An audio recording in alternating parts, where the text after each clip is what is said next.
Hello, everyone. I'm John Higgins, contributing writer to Film and TV Now, and I'm delighted to welcome one and all to this interview special with Gaelle Mourre and Quentin Darras, in which we are going to be talking about a new virtual exhibition and film time with a movie that premiered at South by Southwest in Austin, Texas.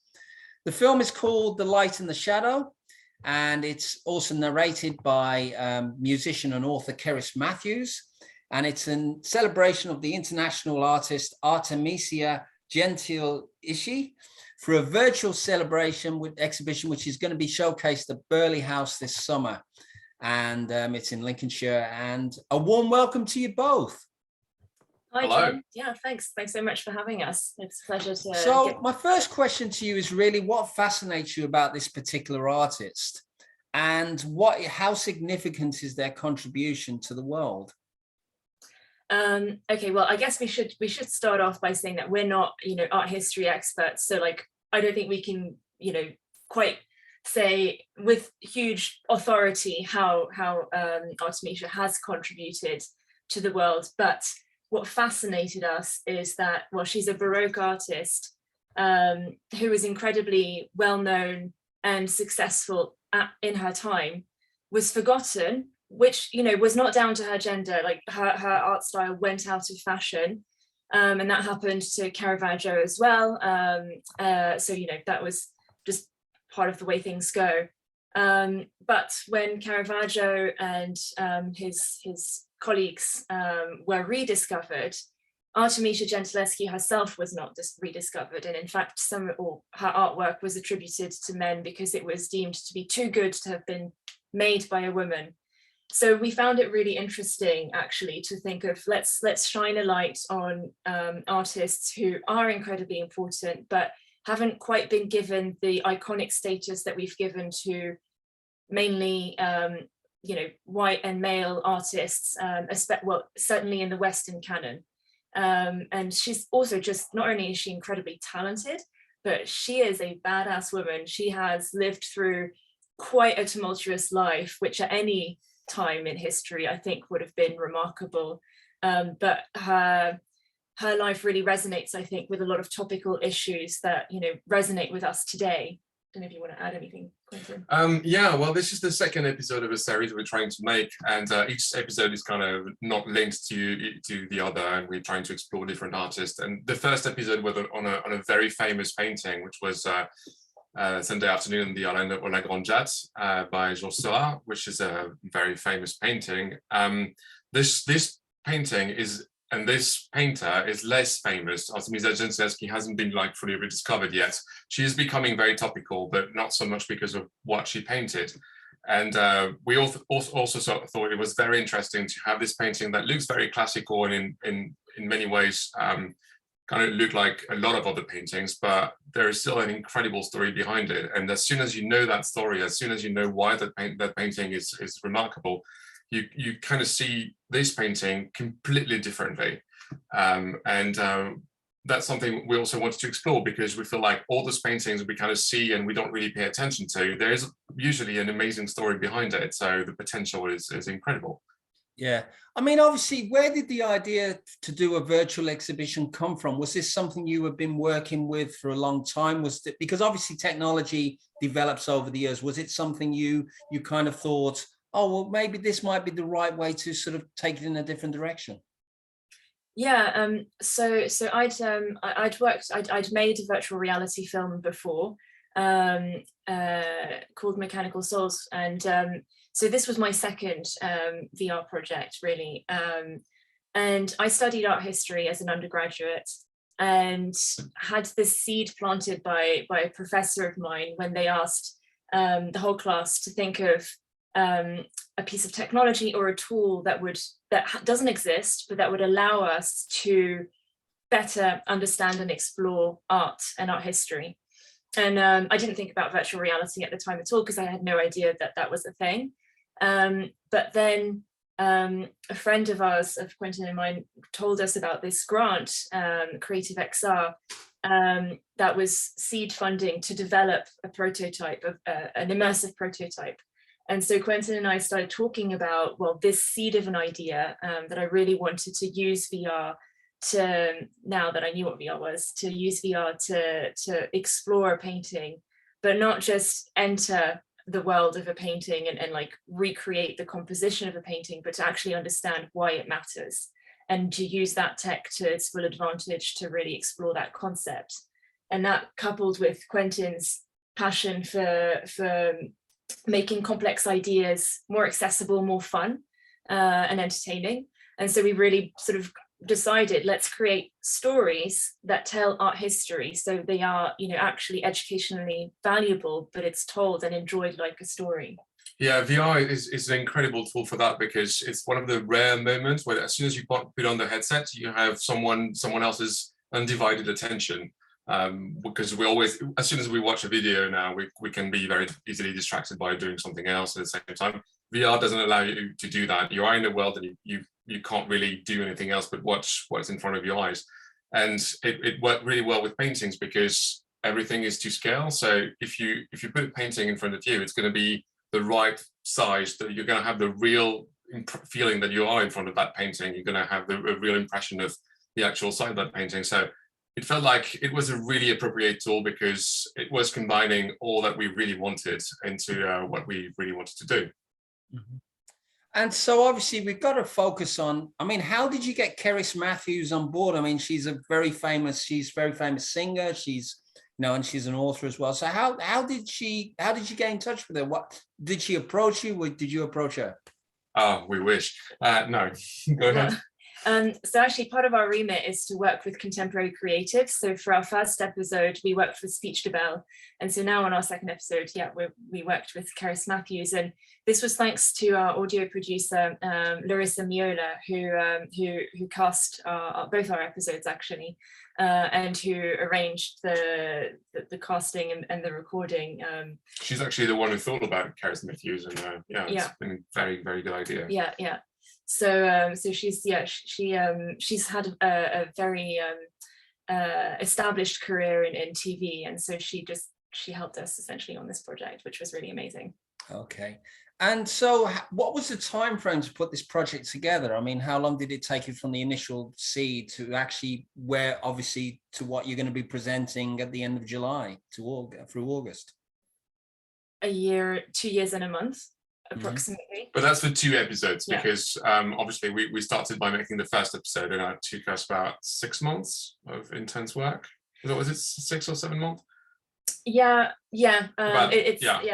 And later on we got additional funds to make the second episode, so it was not 2 years and a half of just working continuously on those 2 episodes. But yeah, I'd say one episode take about between 6 and 9 months to make, depending on the complexity, of course. Yeah, but managing it is always crazy and takes even more time. So yeah, and of course, you know, we're talking about the production of the episode, but then there's also, of course, a lot of relationship building and reaching out. And so Charlotte Mickelborg, with whom I produced on the second episode, reached out to Burghley House, because we were looking at, you know, which institutions have paintings by Artemisia Gentileschi. We should be talking to them about this episode.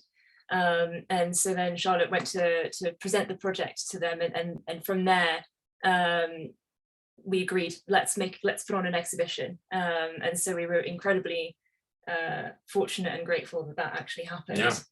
And we're really lucky because they're going to be exhibiting their Artemisia Gentileschi painting at the same time as the VR exhibition, so it's extra special.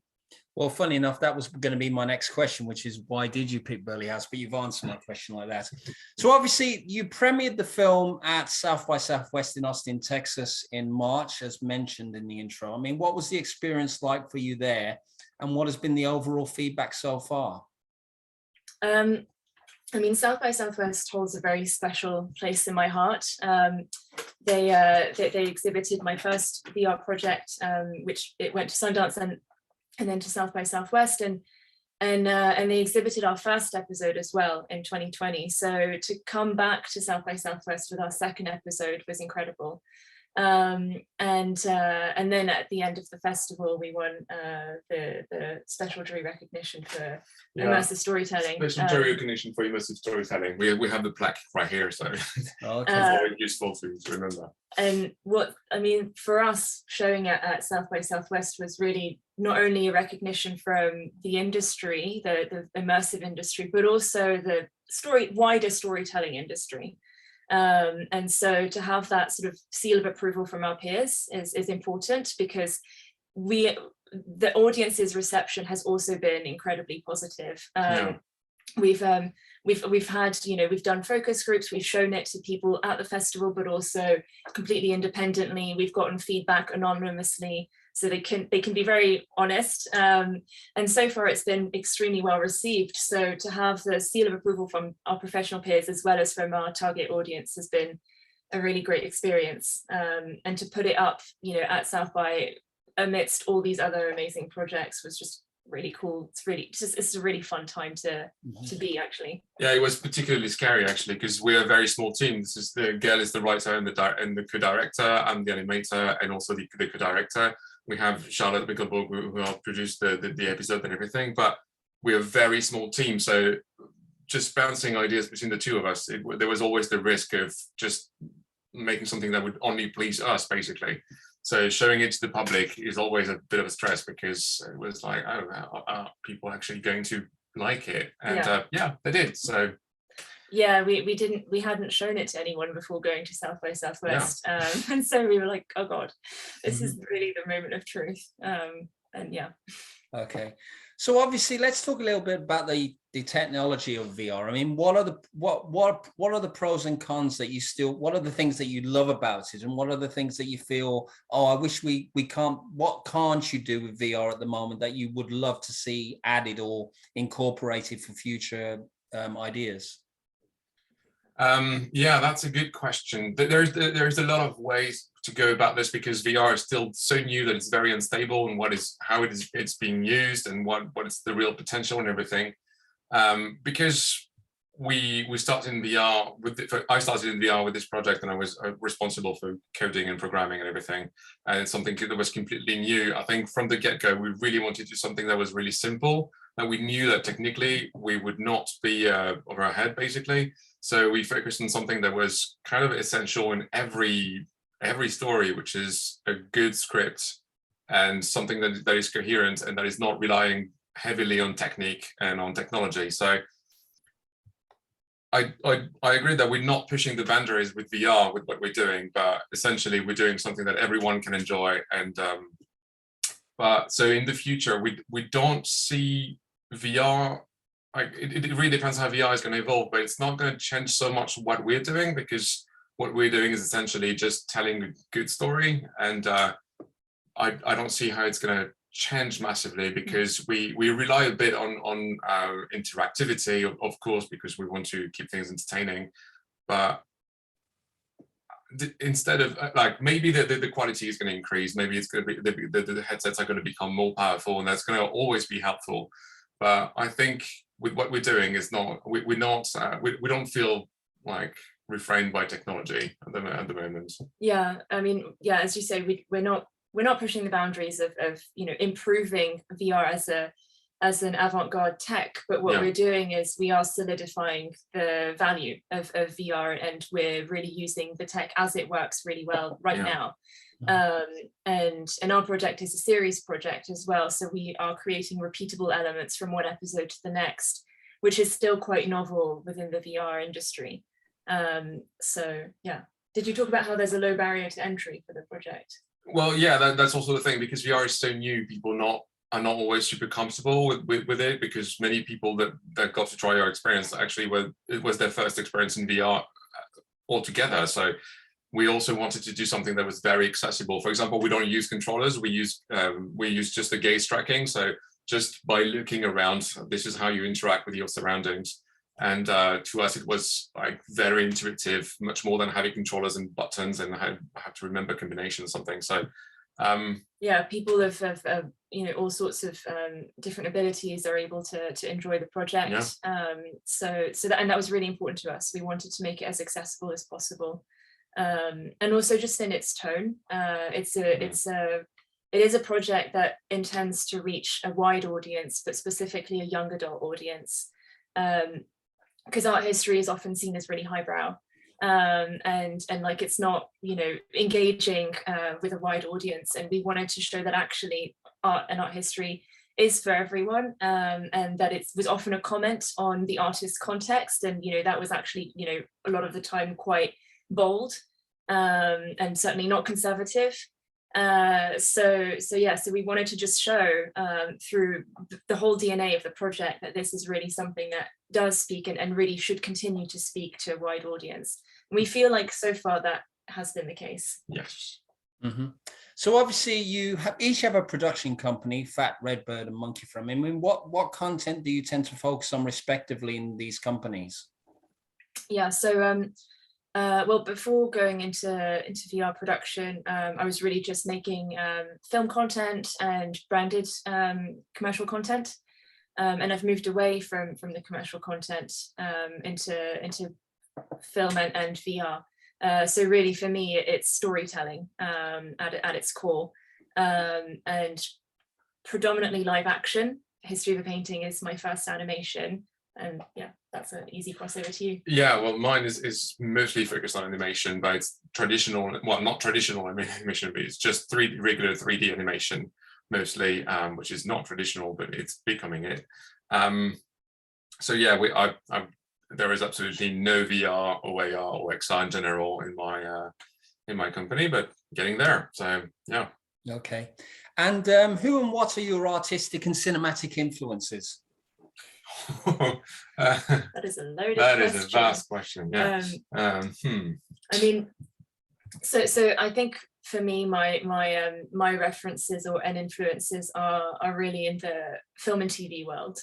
Jean-Marc Vallée was an amazing filmmaker, and I really do also love the work that Xavier Dolan does. So, you know, two French Canadians, but I think there's something about the content that they make that actually also translates for me into the immersive sector, because what they put forward with incredibly evocative imagery is an intense emotion that I think is also important to know how to tap into in VR.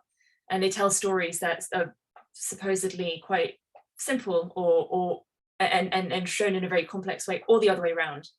Very complex stories told in a very understandable way. So it's just, I think they both really have mastered the technique of creating visual storytelling, and I always love watching what they put out. Yeah, I'm trying to think, but for VR specifically, it's very hard, because obviously you can't have camera angles, and you can't really you can't frame things the same way. So a lot of cinematographic references are going to be like, I could say like Tarantino, but in VR it would not apply. So I think when it came to visual storytelling, my biggest influence was actually Looney Tunes, because they have a great way to drive the attention and to make very, very fluid motions, and just to always catch your eyes at the right place and everything. So actually very simple animation, or simple looking animation, was a massive influence, because it's a great way to just drive and tell a story with no one talking or very little talking, and express a lot of things with very little. Mm-hmm. I have to say, I loved Looney Tunes and Tex Avery. I've been watching a few cartoons on YouTube and just thinking how great they were. So we're going to be wrapping up. I've got two final questions for you. I mean, the first one is are there any other artists that you're going to look to showcase in the VR realm for future exhibitions? So we don't know at this point, you know, what our next steps are. We have a wish list, of course. So Frida Kahlo would be absolutely amazing to explore, as well as Jean-Michel Basquiat. But we were also thinking of Miro, for example, or slightly more abstract artists, which would be really fun to explore in VR.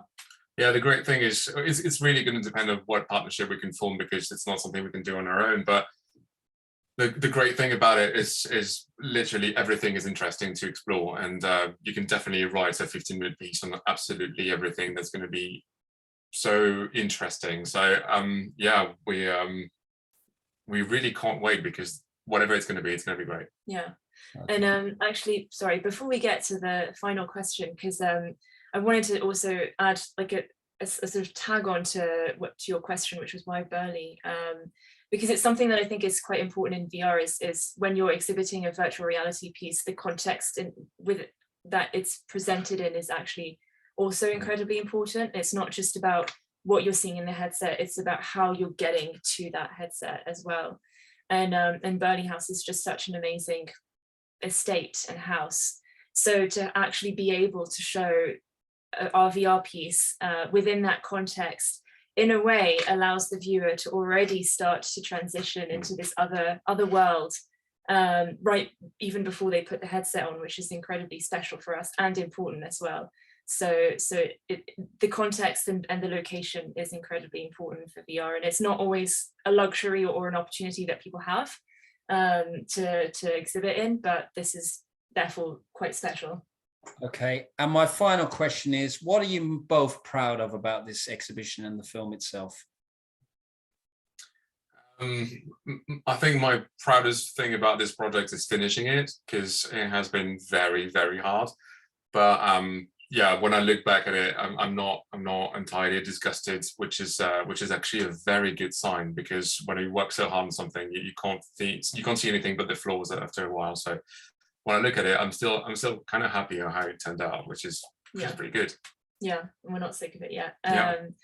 Well, I guess for me, it's I guess it's a project that sort of combines two passions: storytelling and also you know, sharing an educational experience. I think it's an opportunity to also do something that is positively contributing to democratizing art, which and you know, very selfishly, it's been very fun to do. So right, just it's great that it ticks both boxes.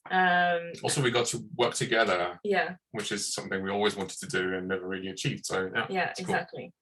Cool. And we made it, you know, with a very small team that we built around the project, and yeah, we're quite proud that we all managed to make this. And as for Burghley, it's great because it's also going to be the occasion to like you said, like display the experience in a beautiful setting with a natural painting of Artemisia Gentileschi, who is also in the experience. So it's going to really bridge everything together, and yeah, I think it's going to be great. Okay. Well, listen, Gaelle and Quentin, thank you so much for your time and insights today. I'm going to just wrap up with a bit of information about this experience, because obviously if people want to go along to it. The virtual reality experience, Light in the Shadow, featuring the life and work of Artemisia Gentileschi, will run in the Asham Room at Burghley House from the 23rd of July to the 31st of August, excluding Fridays. Tickets are £10 per person, and they're available to book online at www.burghley.co.uk or purchase on the day. A bit of housekeeping for the place itself. A general house admissions ticket is not required unless visitors wish to view the original Susanna and the Elders painting, which will be temporarily on display in the house. Now, the times and the exhibition is open daily, excluding Fridays, 10:30 a.m. to 4:30 p.m. between 19th of March and 30th of October 2022, and it's closed the 1st and 4th of September for information for the Land Rover Burghley horse trials. For more interviews like this and to watch a replay, you can go to my official YouTube channel, John Higgins Film Review. And for more articles, interviews and reviews, you can go to www.filmandtvnow.com, where you can read up on upcoming independent films and festival coverage. Gaelle and Quentin, thank you very much. And thank you all for watching. Thank you very much. Thanks.